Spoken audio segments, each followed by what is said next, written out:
അപ്പോൾ സാറേ ചോദ്യം, തെരഞ്ഞെടുപ്പ് ഇനി 2 ദിവസമുള്ളൂ. എൻ്റെ പ്രചരണം എൻ്റെ അവസാന ഘട്ടത്തിലേക്ക് എത്തുകയാണ്. സാറ് കേരളം മുഴുവൻ ഈ പ്രചരണത്തിന് വേണ്ടി ഇറങ്ങി തിരിച്ചാണെന്നുള്ള നിലയ്ക്ക് എന്താണ് ഇപ്പോൾ ജനങ്ങളുടെ പ്രതികരണം കാണാൻ കഴിയുന്നത്? സമീപകാല രാഷ്ട്രീയത്തിലൊന്നും ദർശിച്ചിട്ടില്ലാത്ത നിലയിലുള്ള വൻപിച്ച ബഹുജന മുന്നേറ്റമാണ് UDF അനുകൂലമായി കേരളത്തിൽ രൂപപ്പെടുന്നത്. അത് പുതുയുഗയാത്രയിൽ ഞങ്ങൾക്ക് കൃത്യമായി ബോധ്യപ്പെട്ടു. അതിനുശേഷം ഈ ദിവസങ്ങളിൽ നടന്നിട്ടുള്ള തെരഞ്ഞെടുപ്പ് ക്യാമ്പയിനിൽ മുൻപൊരിക്കലും ഉണ്ടാകാത്തൊരു ഉണർവും ഉന്മേഷവും ബഹുജനങ്ങളിൽ ഉണ്ടാകുന്നത് രൂപപ്പെടുന്നത് കൃത്യമായി ബോധ്യപ്പെടാൻ അവസരം ലഭിച്ചിട്ടുണ്ട്. അതുകൊണ്ട് തന്നെ ഞങ്ങളുടെ ആത്മവിശ്വാസം വല്ലാതെ വർദ്ധിക്കുകയാണ്.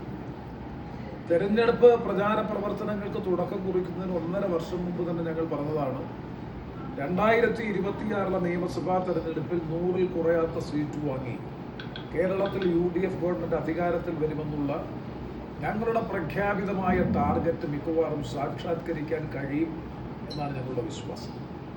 മാത്രമല്ല, സമീപകാലത്ത് കേരളത്തിൽ നടന്നിട്ടുള്ള വിവിധ പ്രീ പോൾ സർവേ പരിശോധിച്ചാൽ എല്ലാ സർവേ ഫലങ്ങളും കൃത്യമായി പ്രവചിക്കുന്നുണ്ട് UDF ഗവൺമെന്റ് അധികാരത്തിൽ വരും. ആകെയുള്ള തർക്കം, അല്ലെങ്കിൽ ആകെ ഈ കാര്യത്തിലുള്ള തർക്കം എന്തെന്ന് ചോദിച്ചാൽ അത് 100-ൽ കുറയാത്ത സീറ്റിൽ അധികാരത്തിൽ വരുമോ, 100-ൽ താഴെ 80-90 നിൽക്കുമോ എന്നുള്ളതിനെ സംബന്ധിച്ചാണ്. ഒരു ചാനൽ മാത്രമാണ് ഇഞ്ചോടിഞ്ച് പോരാട്ടം എന്ന് പറഞ്ഞത്. അത് 100% അടിസ്ഥാനരഹിതമാണ്. ഇഞ്ചോടിഞ്ചുള്ള പോരാട്ടമല്ല കേരളത്തിൽ നടക്കുന്നത്. UDFന്റെ ഏകപക്ഷീയമായ മുന്നേറ്റമാണ് കേരളത്തിൽ നടക്കുന്നത്. അതുകൊണ്ടാണ് ഞങ്ങൾ പറഞ്ഞത്, 100-ൽ കുറയാത്ത സീറ്റ് വാങ്ങി ഈ പ്രാവശ്യം കേരളത്തിൽ UDF ഗവൺമെന്റ് അധികാരത്തിൽ വരും. 2 കാര്യങ്ങളാണ് പ്രധാനമായും. ഒന്ന്, ഈ ഗവൺമെന്റിന്റെ 10 വർഷക്കാലത്തെ ഭരണം കേരളത്തിന് സമ്മാനിച്ച ദുരന്തം, ജനങ്ങൾ അനുഭവിക്കുന്ന ബുദ്ധിമുട്ട്, പ്രയാസം, ക്ലേശം, എല്ലാ മേഖലകളിലും വിനാശകരമായ ഫലം പ്രദാനം ചെയ്ത ഒരു സർക്കാരാണ് 10 വർഷക്കാലത്ത് ഗവൺമെന്റ്. അതുകൊണ്ട് മാത്രം ഞങ്ങൾ അധികാരത്തിൽ വരണമെന്നില്ല, അതൊരു പ്രധാനപ്പെട്ട ഘടകമാണ്. പക്ഷേ കേരളത്തിന്റെ പ്രിയപ്പെട്ട പ്രതിപക്ഷ നേതാവ് ശ്രീ VD സതീശന്റെ നേതൃത്വത്തിൽ നടന്ന പുതുയുഗയാത്രയിൽ ഒരു പുതിയ പൊളിറ്റിക്കൽ മെസ്സേജ്, രാഷ്ട്രീയ സന്ദേശം കേരളത്തിലെ ജനങ്ങൾക്ക് നൽകുന്നു.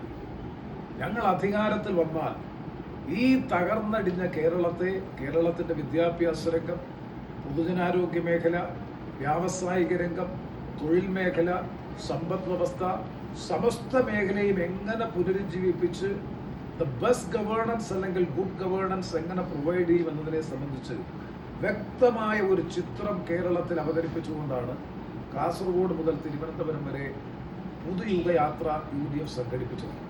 ആ യാത്രയിലുണ്ടായ ഒരു പോസിറ്റീവ് ഇമ്പാക്റ്റ് വളരെ വളരെ വലുതാണ്. അത് ജനങ്ങൾ നല്ലതുപോലെ ഉൾക്കൊള്ളുന്നു.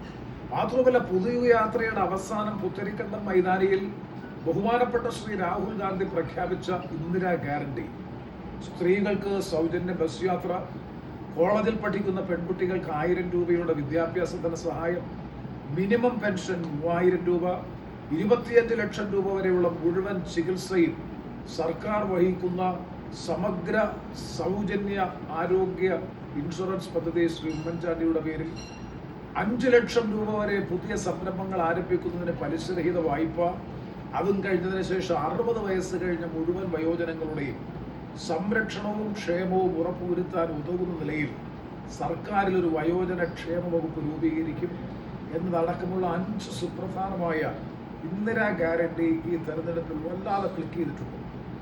ജനങ്ങൾ വലിയ സന്തോഷത്തോടു കൂടിയാണ് അതിനെ സ്വീകരിക്കുന്നത്.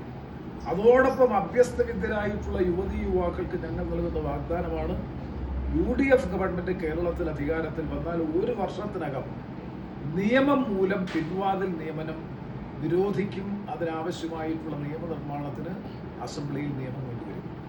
ഒരു സർക്കാർ വകുപ്പിലോ അർദ്ധ സർക്കാർ വകുപ്പിലോ പൊതുമേഖലാ സ്ഥാപനത്തിലോ വേക്കൻസി ഉണ്ടായാൽ ഒരു നിശ്ചിത സമയപരിധിക്കുള്ളിൽ ആ വേക്കൻസി PSCക്ക് റിപ്പോർട്ട് ചെയ്യാൻ സ്ഥാപന മേധാവി അല്ലെങ്കിൽ വകുപ്പ് മേധാവി തയ്യാറാകും. അതിൽ വീഴ്ച വരുത്തിയാൽ വകുപ്പ് മേധാവിയെ ജയിലിലടയ്ക്കുന്ന ശിക്ഷ നൽകി അത്തരത്തിലൊരു നിയമനിർമ്മാണത്തിനാണ് ഞങ്ങൾ രൂപകൽപ്പന ചെയ്തത്. വേക്കൻസി PSCക്ക് റിപ്പോർട്ട് ചെയ്ത് കഴിഞ്ഞാൽ ഒരു നിശ്ചിത സമയപരിധിക്കുള്ളിൽ PSC ടെസ്റ്റ് നടത്തി റാങ്ക് ലിസ്റ്റ് പ്രസിദ്ധീകരിക്കണം. ആ റാങ്ക് ലിസ്റ്റ് പ്രസിദ്ധീകരിച്ച ഒരു നിശ്ചിത സമയപരിധിക്കുള്ളിൽ ഗവൺമെൻറ് അല്ലെങ്കിൽ വകുപ്പുകളിൽ എത്ര വേക്കൻസിയാണോ റിപ്പോർട്ട് ചെയ്തിട്ടുള്ളത് ആ വേക്കൻസികളിൽ മെയിൻ ലിസ്റ്റിൽ നിന്നും സപ്ലിമെൻ്ററി ലിസ്റ്റിൽ നിന്നും നിയമനം നടത്തും. ഇത് നിയമം മൂലം സാധ്യമാക്കാൻ കഴിഞ്ഞാൽ നിയമന നിരോധനം ഇല്ലാതാകും. ബാക്ക്ഡോർ അപ്പോയിൻമെന്റ് അല്ലെങ്കിൽ പിൻവാതിൽ നിയമനം എന്നേക്കുമായി ഇല്ലാതാകും.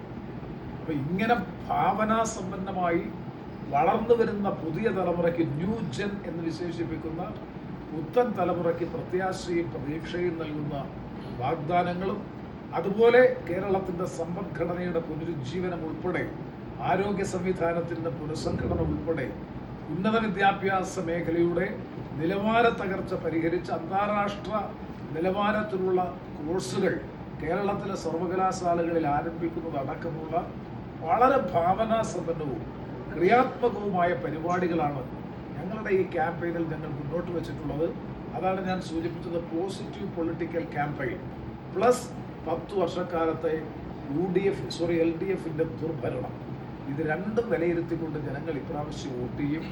ആ വോട്ടിൽ ഞങ്ങൾക്ക് നല്ല ഭൂരിപക്ഷത്തിൽ ജയിച്ച് കേരളത്തിൽ ഗവൺമെൻറ് ഉണ്ടാക്കാൻ കഴിയുമെന്നുള്ള ആത്മവിശ്വാസമാണ്. ഇപ്പോൾ തെരഞ്ഞെടുപ്പിൻ്റെ പ്രചരണം നാളെ വൈകുന്നേരം 6 മണിയോടുകൂടി അവസാനിക്കും.